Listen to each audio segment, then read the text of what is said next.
ಯಾಕೆ ಹೊಡೆದಿದ್ದೀರಾ? ನಾನೇನು ತಪ್ಪು ಮಾಡಿದೆ? ಯಾಕೆ ಹೊಡೆದೆ ಅಂತ ಗೊತ್ತಿಲ್ವಾ ನಿನ್ಗೆ? ಗೊತ್ತಿಲ್ಲ ಸರ್. ಡ್ರೈವಿಂಗ್ ಮಾಡ್ಬೇಕಾದ್ರೆ ಫೋನಲ್ಲಿ ಮಾತಾಡಬಾರ್ದು ಅಂತ ರೂಲ್ಸ್ ಇದೆ, ಗೊತ್ತಿಲ್ವಾ ನಿನ್ಗೆ? ರೈ ನೀವು ಯಾರೀ? ನೀವು ಯಾಕೆ ಹೊಡಿತಾ ಇದ್ದೀರಾ? ರೇ ಸರ್ ನಾನು ಹೇಳ್ತೀನಿ. ಇವನು ಯಾಕೆ ಇವನ್ನ ಹೊಡೆದ ಅಂದರೆ ಅದಕ್ಕೊಂದು ಕಾರಣ ಇದೆ. ನಾವು 3 ಜನ ತುಂಬ ಕ್ಲೋಸ್ ಫ್ರೆಂಡ್ಸು.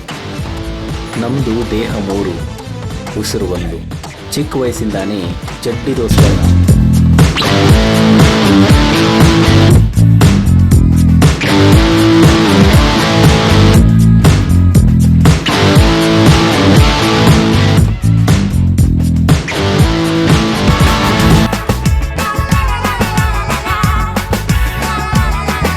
ಸ್ಕೂಲಲ್ಲಿ ಲೇಟ್ ತಿಂದ್ರೂ ಸರಿ, ಹೊರಗಡೆ ಸ್ವೀಟ್ ತಿಂದ್ರೂ ಸರಿ, 3 ಜನನೂ ಒಟ್ಟಿಗೆ ತಿಂತಾ ಇದ್ವಿ.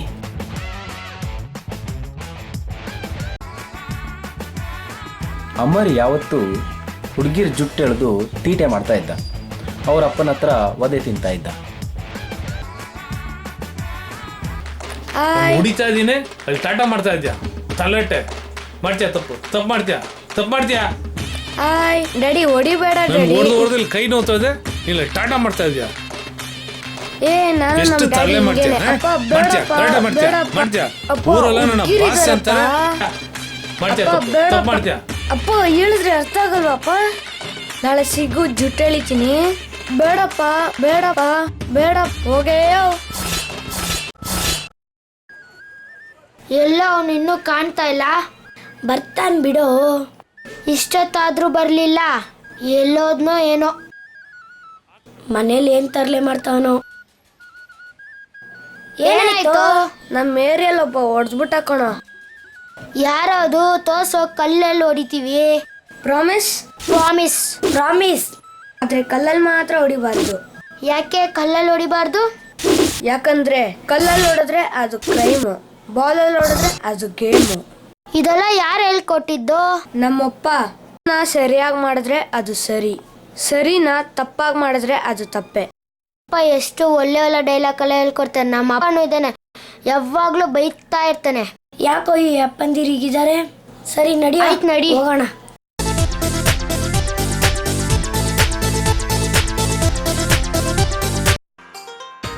ಅಲ್ಲಿ ಕೂತವನಲ್ಲ ಅವನೇ ಕಣೋ.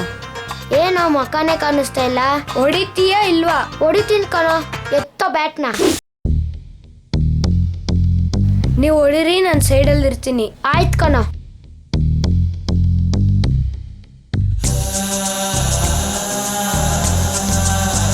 ನಾನು ಬಾಲ್ ಹಾಕ್ತೀನಿ, ನೀನು ಹೊಡಿಯೋ.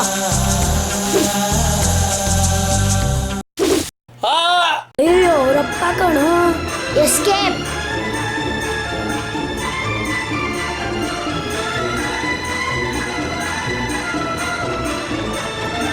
ಏನಾಯ್ತೋ? ಹೊಡೆದ್ರೇನು?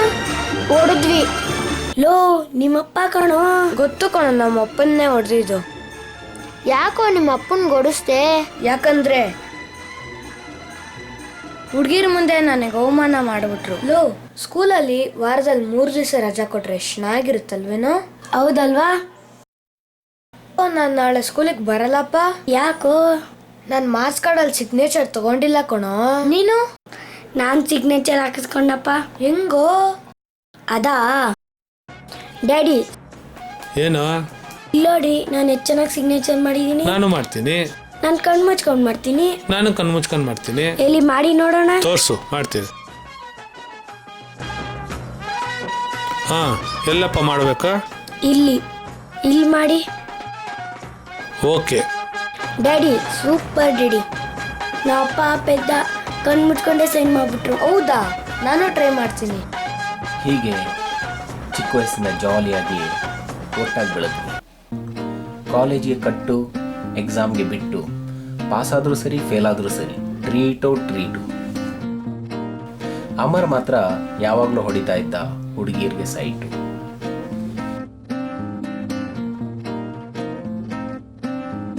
ಇದನ್ನು ನೋಡಿದ ರತನು, ನಾನು ಒಂದು ಹುಡುಗಿನ ಲವ್ ಮಾಡಿ ತೋರಿಸ್ತೀನಿ ಅಂತ ನಮ್ಮ ಹತ್ರ ಚಾಲೆಂಜ್ ಮಾಡಿ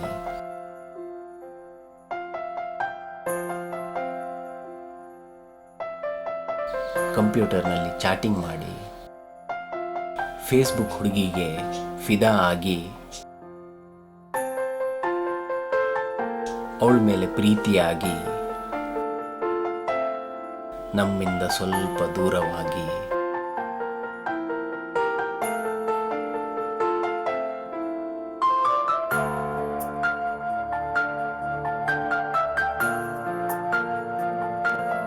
ಪ್ರಪಂಚ ಅಂದರೆ ಕಂಪ್ಯೂಟರ್ನಲ್ಲಿ ಚಾಟಿಂಗು, ಫೋನ್ನಲ್ಲಿ ಮೀಟಿಂಗು, ನೋ ಡೇಟಿಂಗು, ಓನ್ಲಿ ಫೋನಲ್ಲಿ ಟಾಕಿಂಗು.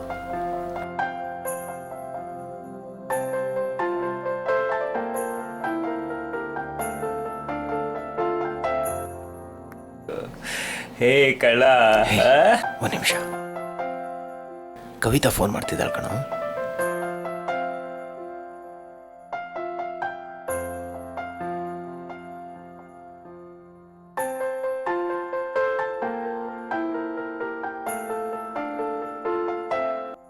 ಫೇಸ್ಬುಕ್ಕಲ್ಲಿ ಫ್ರೆಂಡ್ ಆಗಿ ಇನ್ನೋಡ್ ಫೇಸೇ ನೋಡಿಲ್ಲ, ಆಗ್ಲೇ ಇಷ್ಟೊಂದು ಬಿಲ್ಡಪ್ಪ. ಫೇಸ್ಬುಕ್ ಹುಡುಗಿ ಹೆಸರು ಕವಿತಾ. ಅವಳಿಗೆ ಕವಿತೆ ಅಂದರೆ ತುಂಬ ಇಷ್ಟ. ಅದಕ್ಕೋಸ್ಕರ ಇವನು ಕವಿತೆ ಬರೆಯೋಕ್ಕೆ ಶುರು ಮಾಡ್ದ. ಬಿಟ್ಟಿಲ್ಲದೆ ಎಕ್ಸಾಮ್ ಬರೆಯೋಕ್ಕಾಗ್ದವನು ಊಟ ನಿದ್ದೆ ಇಲ್ಲದೆ ಕವಿತೆ ಬರೆಯೋಕ್ಕೆ ಶುರು ಮಾಡ್ದ. ಕವಿತೆ ಬರೆದು ನಮಗೆ SMS ಮಾಡ್ತಾಯಿದ್ದ. ಚೆನ್ನಾಗೂ ಬರೀತಾ ಇದ್ದ.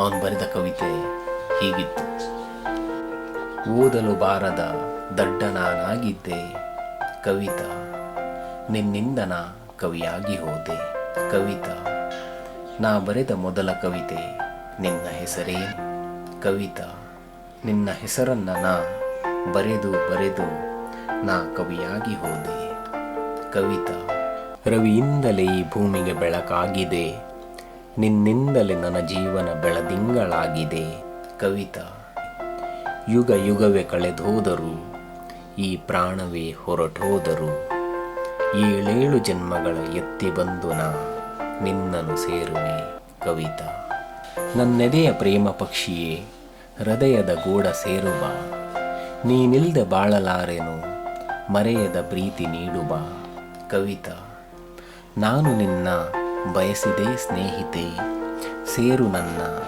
ಮನದ ದೇವತೆ ಕವಿತಾ, ಓ ಜೀವ ಜ್ಯೋತಿಯೇ ನನ್ನ ಬಾಳ ಬೆಳಗು ಬಾ, ಓ ಕೋಮಲಾಂಗಿಯೇ ಬೆಳದಿಂಗಳಾಗಿ ಬಾ ಕವಿತಾ, ನೀ ನಗುತ್ತಲಿದ್ದರೆ ನಾ ನೋವ ಮರೆಯುವೆ, ನನ್ನ ಕೊನೆಯ ಉಸಿರಲು ನಿನ್ನ ಹೆಸರೇ ಕೂಗುವೆ ಕವಿತಾ, ನೀ ನಗುತ್ತಲಿದ್ದರೆ ನಾ ನೋವ ಮರೆಯುವೆ, ನನ್ನ ಕೊನೆಯ ಉಸಿರಲು ನಿನ್ನ ಹೆಸರೇ ಕೂಗುವೆ ಕವಿತಾ, ನನ್ನ ತಾಯಿಯಾಣಿಗೂ ನಾ ನಿನ್ನ ಮರೆಯನು, 100 ಜನ್ಮಕ್ಕೂ ನಿನ್ನ ಜೊತೆಗೇ ಬರುವೆನು ಕವಿತಾ, 100 ಜನ್ಮಕ್ಕೂ ನಿನ್ನ ಜೊತೆಗೇ ಬರುವೆನು ಕವಿತಾ.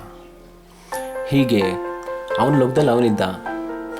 ನಾವು ಅಲ್ಲಿ ಇಲ್ಲಿ ತಿರುಗಾಡಿಕೊಂಡು ಟೈಮ್ ಪಾಸ್ ಮಾಡ್ತಾ ಇದ್ವಿ.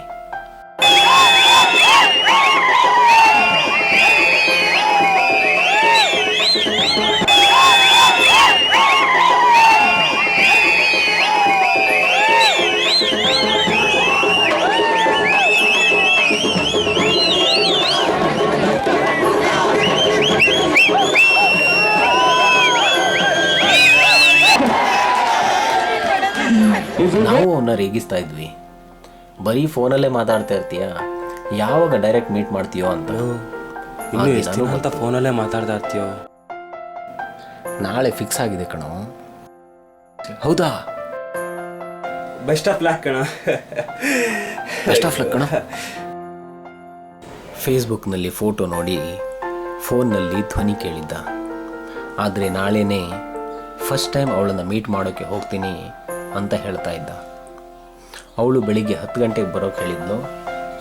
ನಾನು 6 ಗಂಟೆಗೆ ಹೋಗ್ತೀನಿ, ವೆಯ್ಟ್ ಮಾಡ್ತೀನಿ ಅಂತ ಹೇಳಿ ಹೋದೋನು ಮತ್ತೆ ಭಾರತ ಲೋಕಕ್ಕೆ ಹೋಗ್ಬಿಟ್ಟು. ಇದಕ್ಕೆಲ್ಲ ಕಾರಣ ಬೆಳಗಿನ ಜಾವನೆ ಕುಡಿದು ಫೋನಲ್ಲಿ ಮಾತಾಡ್ತಾ ಟ್ರಾಫಿಕ್ ರೂಲ್ಸ್ ಫಾಲೋ ಮಾಡದೆ ಕಾರ್ ಡ್ರೈವ್ ಮಾಡ್ತಿದ್ದ ಕಾರ್ನವನೇ ಕಾರಣ. ನಮ್ಮ ಫ್ರೆಂಡು ನಮ್ಮನ್ನೆಲ್ಲ ಬಿಟ್ಟು ಭಾರತ ಲೋಕಕ್ಕೆ ಹೋಗ್ಬಿಟ್ಟ.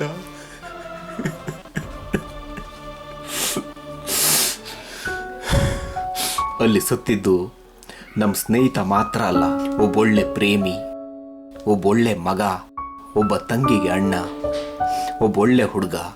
ಯಾರೋ ಮಾಡಿದ ತಪ್ಪಿಗೆ ಒಂದು ಕ್ಷಣದಲ್ಲಿ ಅವನ ಪ್ರಾಣನೇ ಹೊರಟೋಯ್ತು. ಆವತ್ತಿನಿಂದ ಯಾರಾದರೂ ಕುಡಿದು ಡ್ರೈವಿಂಗ್ ಮಾಡೋದು, ಫೋನಲ್ಲಿ ಮಾತಾಡ್ತಾ ಡ್ರೈವಿಂಗ್ ಮಾಡೋದು ಅಂಥವ್ರನ್ನ ನೋಡಿದರೆ ಇವನಿಗೆ ಕೋಪ ಬಂದ್ಬಿಡುತ್ತೆ. ಸರ್ ಇನ್ಮೇಲೆ ಡ್ರೈವಿಂಗ್ ಮಾಡ್ಬೇಕಾದ್ರೆ ಫೋನ್ ಮಾತಾಡಲ್ಲ ಸರ್. ನಾವು ಡ್ರೈವಿಂಗ್ ಮಾಡ್ಬೇಕಾದ್ರೆ ಇನ್ಮೇಲೆ ಗಾಡಿ ಓಡ್ಸೋ ಫೋನ್ ಗಾಡಿ ಓಡ್ಸೋದ್ ಕೂಡ ಮಾತಾಡಕ್ಕಿಲ್ಲ ಸರ್. ನಾವು ಮಾತಾಡಲ್ಲ. ನೀವು